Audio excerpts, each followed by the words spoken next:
Good afternoon. I call to order today's hearing of the Assembly Health Committee.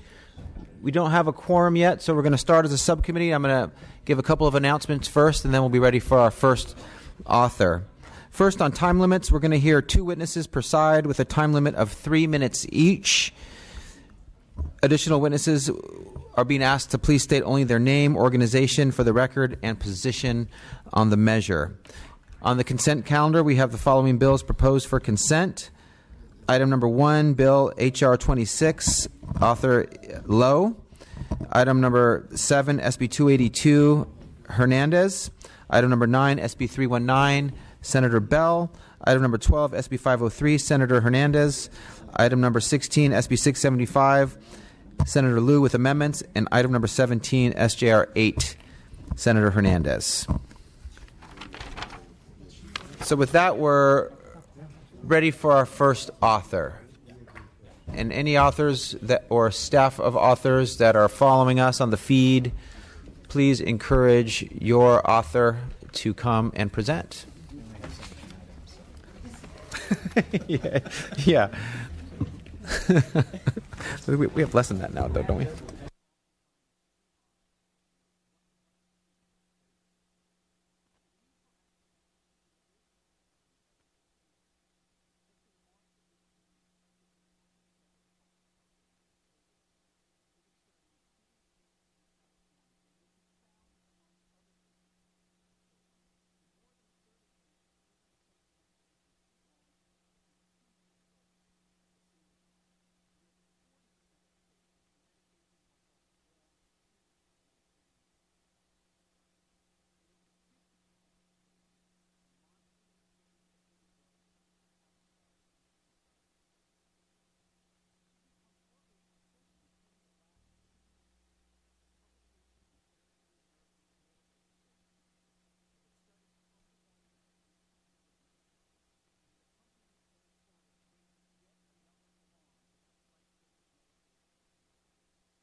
So we have a quorum. Noticing a quorum, Madam Secretary, please call the roll to establish it. Bonta? Here. Mainshine? Here. Bonilla? Burke? Chavez? Here. Chu? Gomez? Gonzalez? Hernandez? Lackey? Here. Nazarian? Patterson? Ridley Thomas? Here. Rodriguez? Here. Santiago? Steinnorth? Here. Thurmond? Waldron? Wood?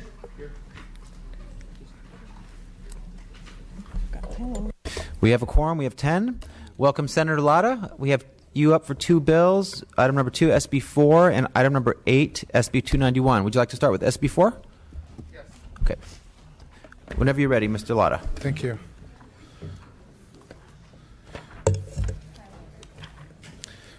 Thank you, Mr. Chair and members. I'm excited to present SB 4, the Health for All Act. Thank you. Got a motion in a second. Let me begin by accepting the amendment suggested on page 7 of the analysis. Over the last 2 years, we've been working on legislation to achieve health for all, and I've met with hundreds of people who have shared heartbreaking stories of challenges they had with their loved ones who are faced because they lack health care coverage. Members, I know you've heard similar stories from throughout your district, so I'll spare you the stories. We're talking about our friends, our neighbors, and our families who are denied basic access to health care. This bill builds upon the recent budget action to allocate $40 million to provide medical coverage for over 170,000 children in California. This is a modest investment in health care, will be transformational in the lives of families and kids, and will save dollars we are currently spending to provide limited care in our overcrowded emergency rooms. SB 4 will ensure that kids currently enrolled in restricted scope emergency medical will be transferred to full scope services within 30 days of the program being operational. The bill also ensures that kids with serious medical conditions that require specialist care will be properly evaluated and referred consistent to the current policy, and ensuring that every kid in California grows up healthy with an opportunity to thrive and succeed is the right thing to do.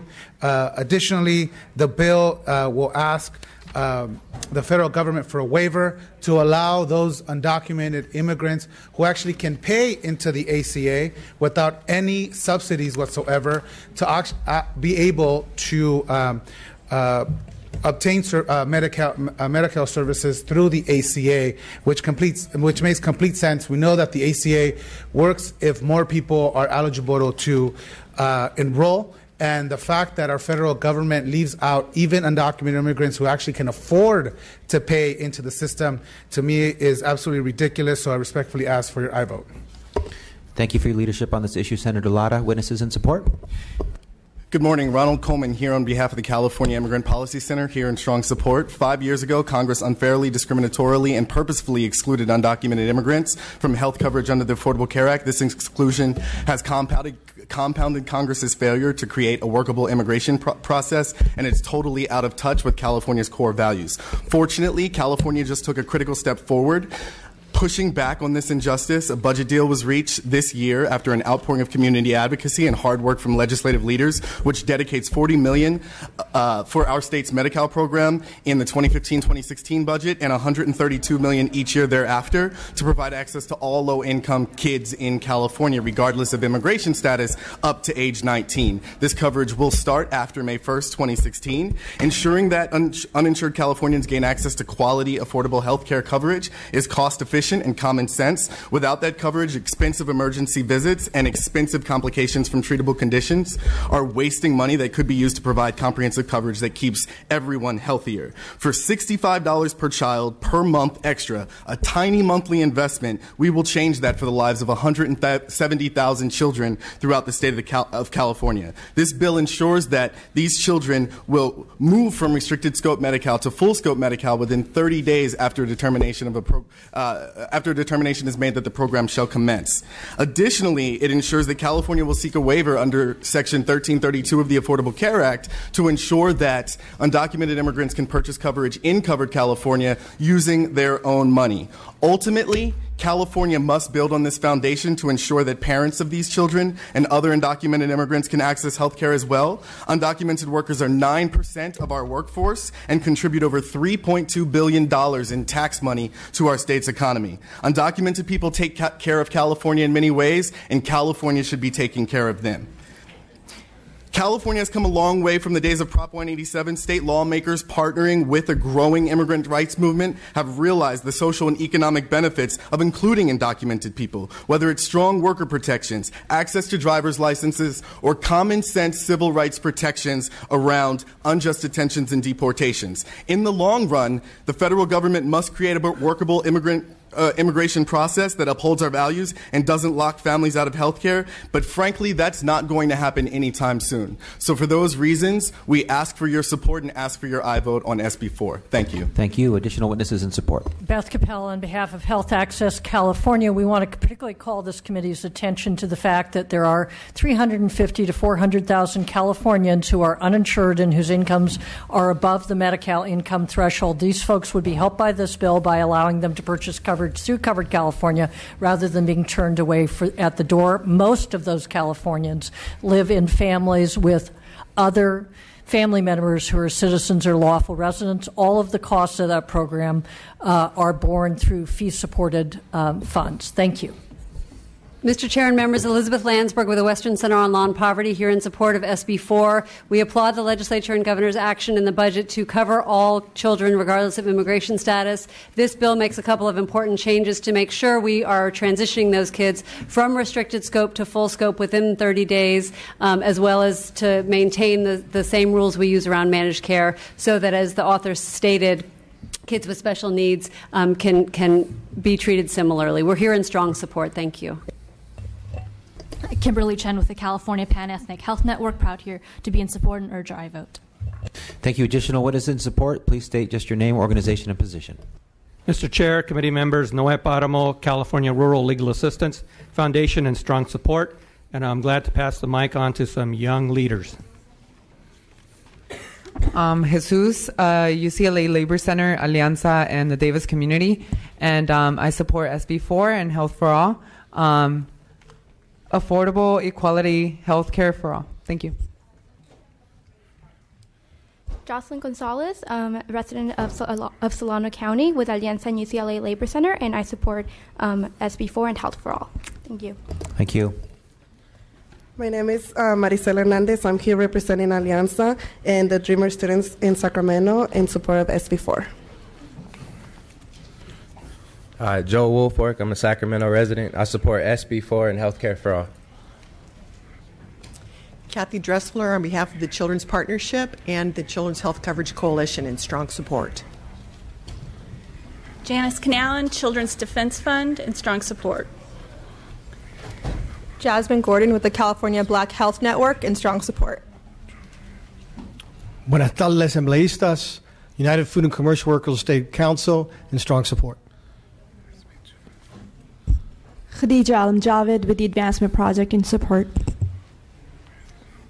Gregory Kramer with Planned Parenthood representing over 115 clinics in strong support.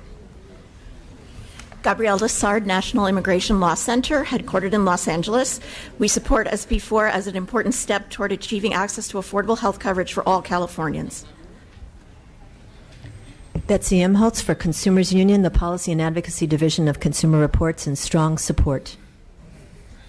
Good afternoon. Pablo Barrios, St. John's Well Child and Family Center, with SEIU 721 in strong support of SB4.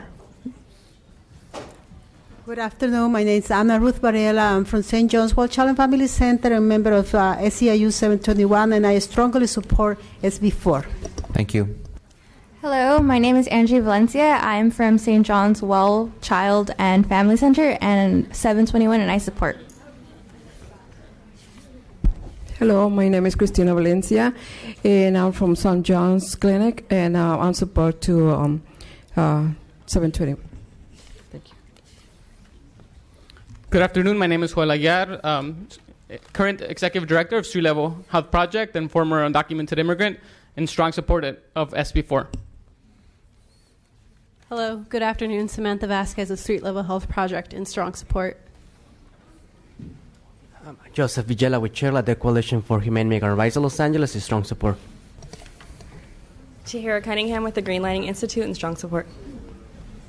Michelle Cabrera with SEIU California in strong support. David Ford, Alliance of Catholic Healthcare, and the Silicon Valley Leadership Group in support. Sarah Miller, California Association of Public Hospitals and Health Systems in strong support. Good afternoon. Ernesto Sosa on behalf of Latino Coalition for Healthy California in strong support.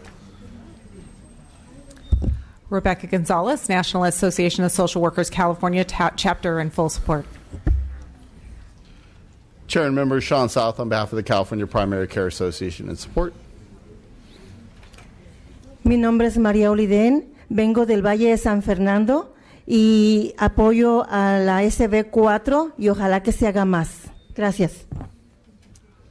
Mi nombre es Miriam Lago, también vengo del Valle de San Fernando y apoyo a la SB4 y ojalá puedan hacer más. Gracias. Mi nombre es Ana Martínez, vengo de Clínica Monseñor Oscar Arnulfo Romero, apoyamos la SB4 y esperamos que nos apoyen más y que hagan mucho más. Gracias. Hola, mi nombre es Carmen Ramírez, apoyo la propuesta y esperamos que se resuelva este problema, lo que viene siendo de la salud para todo. Vengo de Clínica Oscar Romero y mi nombre, ya lo dije, Carmen Ramírez. Buenas tardes, mi nombre es María Isabel Villa, soy paciente de Clínica Romero y venimos a pedir en apoyo a la SB4. Gracias. Hi, my name is Vanessa Orellana with Brenda and Chris Orellana. We come to support SB4. Thank you. Judy Darnell with United Ways of California, representing 34 local United Ways across the state, in strong support. Ben Rubin with Children Now, also in strong support.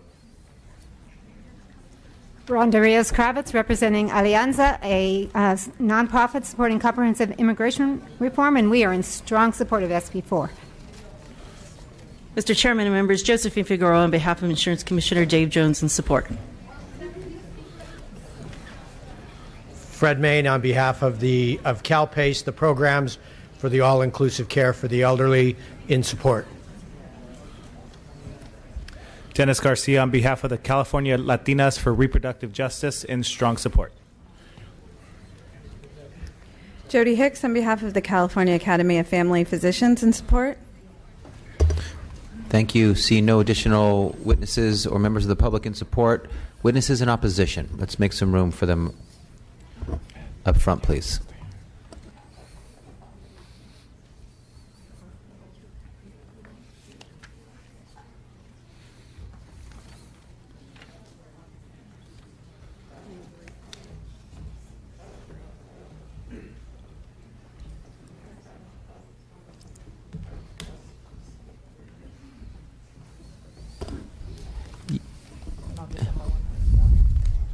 Just as the witnesses in support did, you'll have 6 minutes. You can split it up any way you like. We'll continue the clock running once the first witness starts talking. Good afternoon. Whenever you're ready. Good afternoon. My name is Chanel, and I'm from the Forgotten Americans Network. I'm here today to ask that you consider the negative effects that this bill, SB 4, will have on California residents because of mass immigration situation. The healthcare system in California is already overloaded and burdened with a tremendous number of recipients because of mass immigration. If you pass this bill, SB 4, people will flock here from all over the world to receive free health care at the expense of American taxpayers. Mass immigration has put a financial strain on the state of California, and California continues to issue out a blank check when it comes to benefits for these people. California citizens are concerned and wonder why Sacramento politicians eagerly participate and vote for sanctuary policies that bring harm to California residents, mainly physical harm that contributes to more medical care and expenses for the state.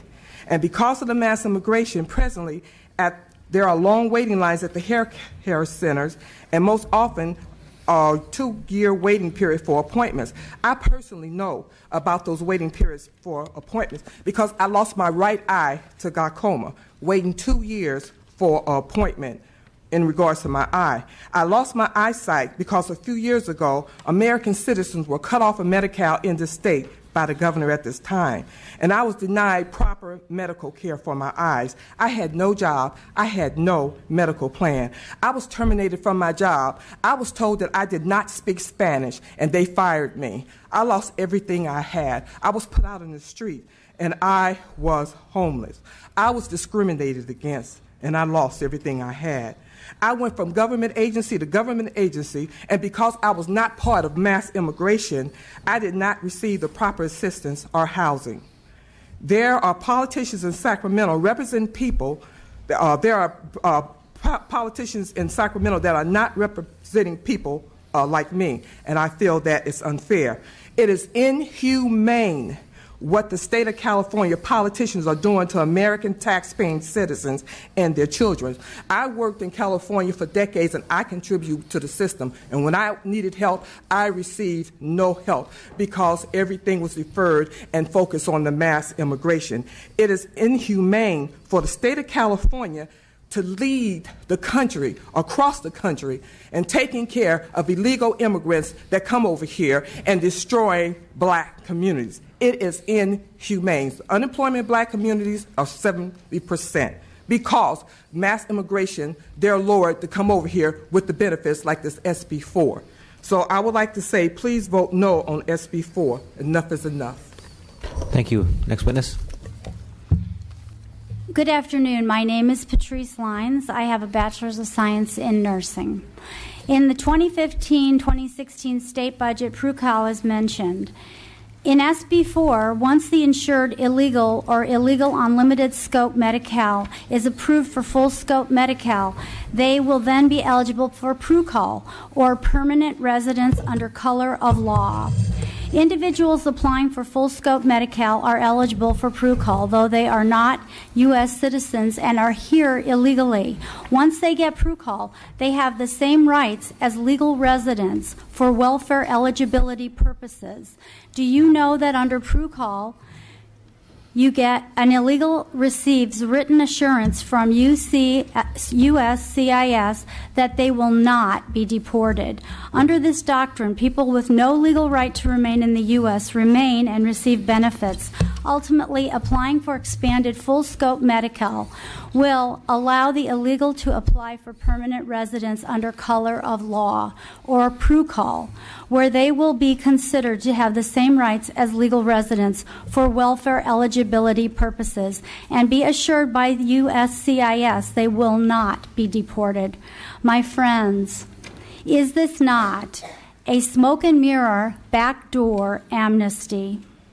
I encourage a no vote on SB 4. It is not in the best interests of California citizens, the U.S. citizen, our state and federal government, or our nation. Thank you. Thank you. Next witness, please.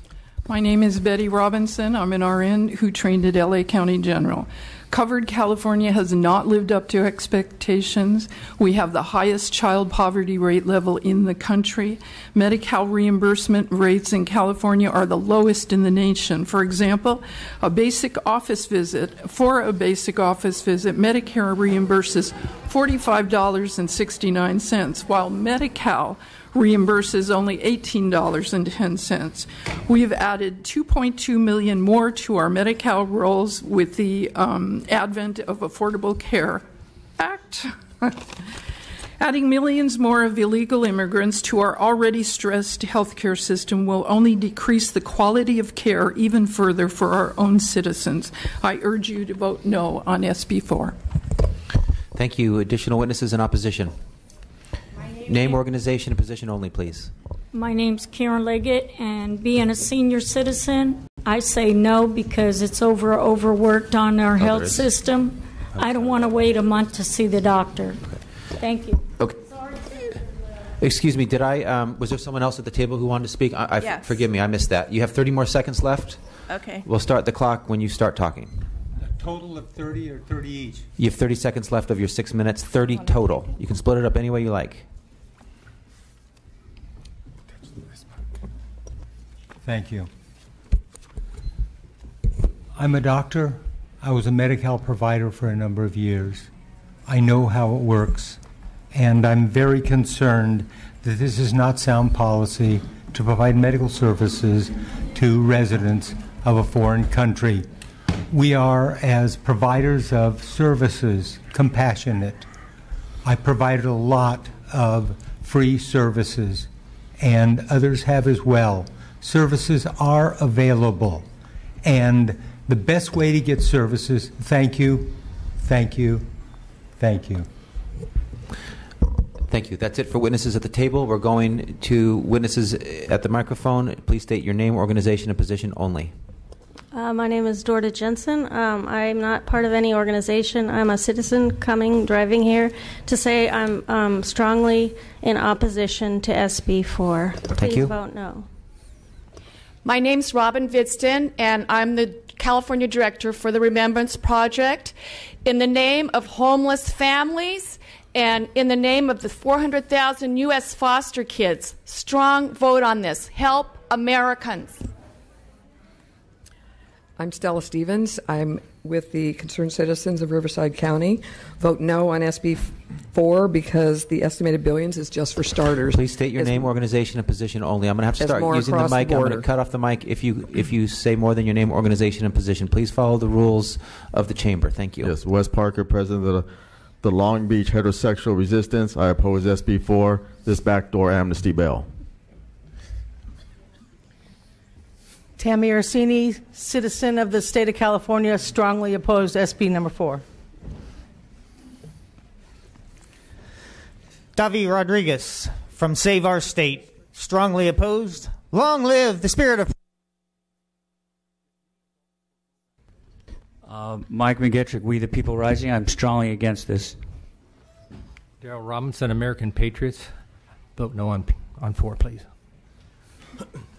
My name is Vaughn Rick, and I'm a member of the National Coalition of Immigration Reform, and we definitely want a no vote on SB 4. Thank you very much. Barbara Tyler, special education teacher of multi-handicapped and deaf and hard of hearing children. Absolutely no. We can't afford it. Robert Lelton, a National Coalition for Immigration Reform Action. I'm opposed. My name is Chris Clauser. I'm an American union worker. I strongly support the children and families who are here constitutionally legal.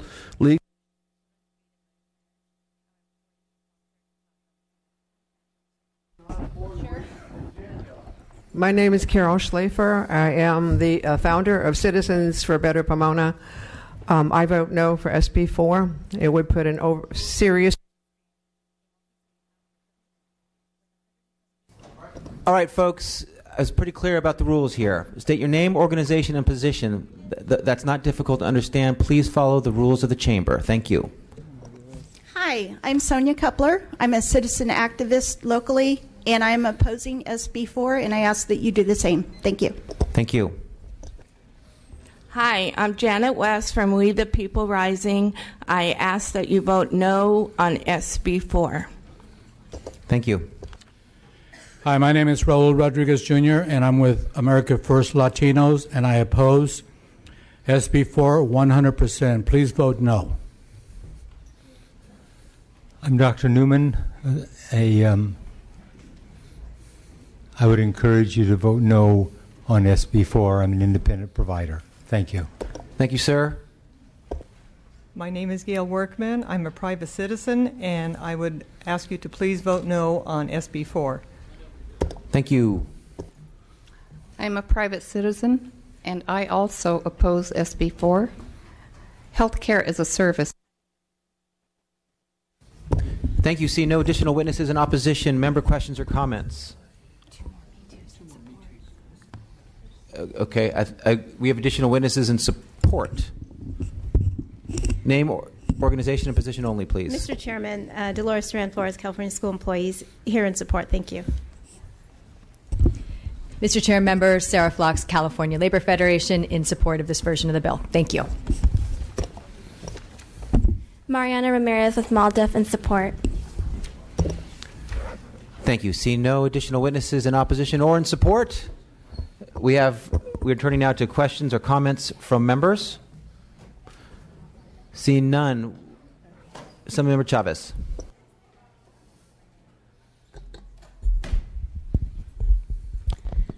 Senator Laura, I'd like to thank you for highlighting an issue. It's an emotional issue. I haven't watched the recent discussion here. But I'd like to just go back to some specifics on your bill. You mentioned that you have part of this bill is a waiver to the feds for reimbursement. Can you tell me, in preparation of this bill over the past couple of years, what those discussions have shown? Those discussions have been very fruitful. We've met with our leader, Nancy Pelosi, and we've met with the administration, and they're looking forward to having a more robust discussion once we pass this bill. There are exemptions within the ACA to allow states to ask for specific waivers, specifically when it comes to increasing the number of folks that would be eligible under the new ACA. So we would be the first state to ask for this exemption, and that is the goal of SB 4. Have you had the opportunity, because as you know, it's like the reverse here of California. There, the Republicans kind of control that House. Have you had any discussion with any of the Republican leaders on this issue? Sorry, I apologize. I don't mean to interrupt you. I haven't had yet a conversation. I haven't had an opportunity to meet with any of the Republican colleagues, so forth, but I'm more than welcome to do so as we continue to ask for meetings. If the Fed does not allow this to go forward, I guess in your assessment as far as finance, what would be the impact if the Fed does not meet this requirement? Well, and let me clarify that the waiver action is the responsibility of the administration, not necessarily Congress. And so we are working with, like I said before, with the administration. And so if we're not granted if we're not granted that exemption, then we have SB 10, which is going to create a capped program to allow undocumented adults, to the extent that we put money in the budget, to allow them to be able to access Medi-Cal. Now, I know it's only been a year since we've rolled out the ACA, and we're waiting to see the reports and the impact upon the medical community, insurances, and pharmaceuticals. But I've only read in the paper, maybe you have a better insight, what's been the, as far as Covered California is going, what's been the percent of involvement by the Latino community in the Affordable Care Act? Has it been meeting the goals that have been established? It's actually, I think, exceeded the goals when it comes to outreach and the number of Latinos. I mean, assuming, we're talking about Latinos, but we know that undocumented immigrants are more than just Latinos. There's Canadians, there's Asians, and there's, from all over the world. But I'm talking about the larger percentages. So the largest percentage is the Latinos have been very successful and still amass the majority of the folks that are eligible and are signed up to the ACA in California. And as far as the ACA, what's one of the big issues I'm always concerned about is income equity. And when you start looking at, put the race aside, you look at who's using Medi-Cal. Right now in California, I think the number is 30%. 30% of the California residents are at poverty, so they apply for Medi-Cal. So the buying of Covered California for that group, how has that been going as far as buying into the program of Covered California? I have my expert. I was wondering. She's been feeding you all the answers for a while. I thought I'd just say, ask the lady to the left, to your left. Actually, not all the answers. No. We wouldn't. We are here because Senator Lara had the vision to undertake Health for All. Beth Capella on behalf of Health Access California. Covered California is for people who are above the Medi-Cal income threshold. We did some preliminary estimates on how many of the 350 to 400,000 unauthorized, uninsured Californians might be able to afford to buy coverage in Covered California. It varies by age and region, so it is certainly the case that for some people it would be a big stretch. For other people, when the family, if it's a mixed status family, some of the family members might be citizens and on Medi-Cal, what used to be our Healthy Families program. Some might be eligible for subsidies in Covered California. In that circumstance, could a family afford a couple $100s a month to buy coverage for one family member so everybody was insured? Perhaps. Those are choices families make today and will be able to make under this bill. And what we've seen in the growing trend, also just to further elaborate, is when we do these registration fairs, you see that a mixed status family doesn't know that the undocumented members of the family don't qualify for the ACA. So everybody comes in with the hope of registering for the ACA, and what we're seeing a lot is once they realize that only certain members or maybe one or two members of the family qualify for the ACA and not the other ones, then the entire family leaves without registering for the ACA. And so this is another way of being able, through SB 10 and now SB 4, to allow to get the entire family to be able to have access to comprehensive health care. I've attended some of the community fairs and I've watched the sign up and I was interested in it. And so I took some time to talk to some Latinos, and I'm wondering, have you seen any data? How many of them actually go to Mexico for the medical care? And why would they do that? You want to answer that? I don't have any numbers. She looks like she does, though.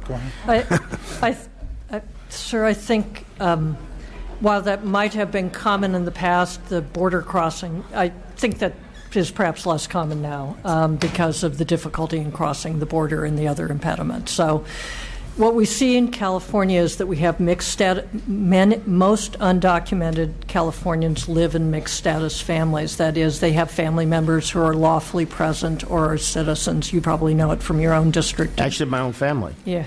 My sister. Yeah. And so for those families, they are discouraged. They go to get health coverage and think they'll get the whole family covered, and then it's only some. And that's a hard place for a family to be. Okay, I'll just make some comments and I'll finish. For a lot of people talking about, when I hear the terms that are actually hurtful to me, they, them, those illegals,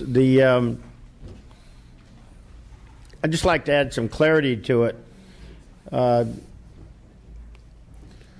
In the latest reports from 2005 to 2010, as far as immigration from Mexico, there are more people going to Mexico than coming to the United States. And the reason is because the economy of Mexico is going up pretty significantly.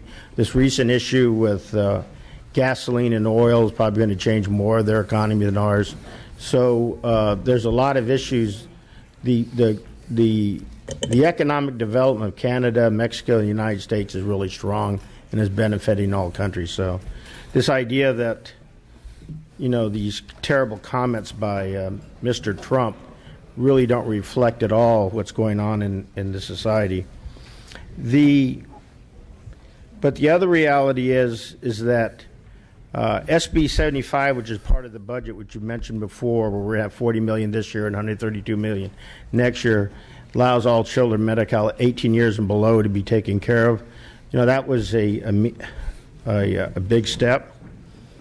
But I would also challenge everybody with this one, and this is where I'm leaning right now. The Affordable Care Act, we haven't seen the full impact of that. We know, if you look at the Wall Street Journal in the past couple of months, all the insurance agencies are buying everybody.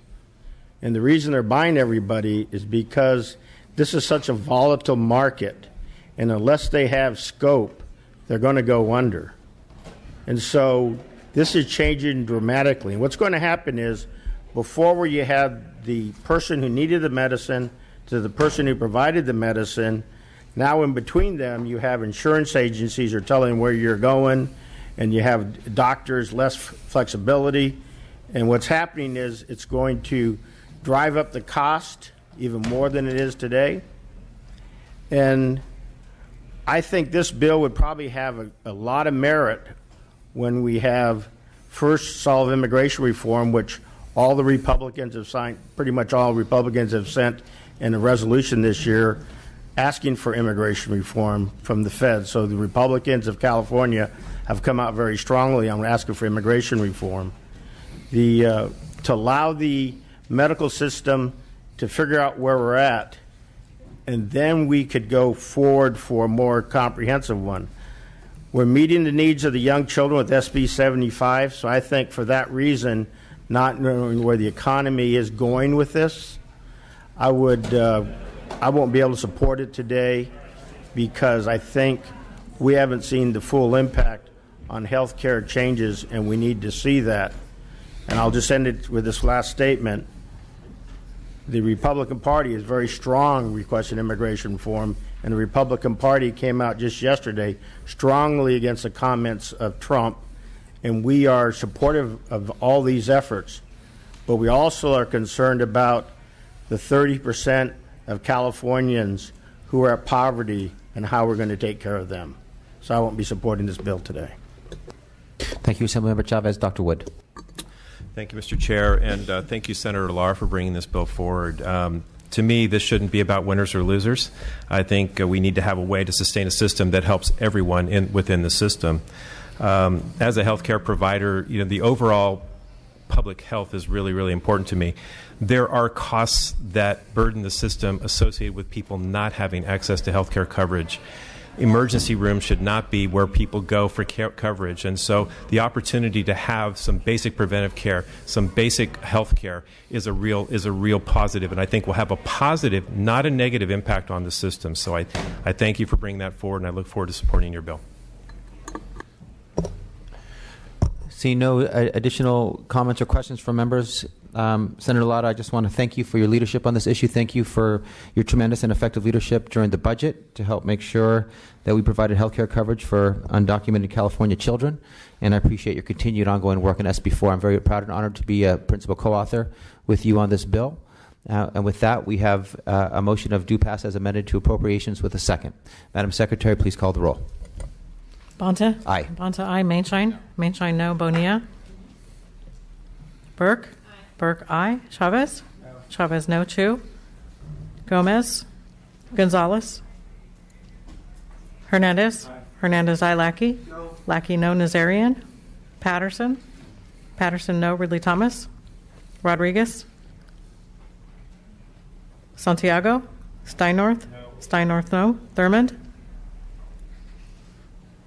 Waldron? Waldron, no. Wood? Aye. Wood, aye.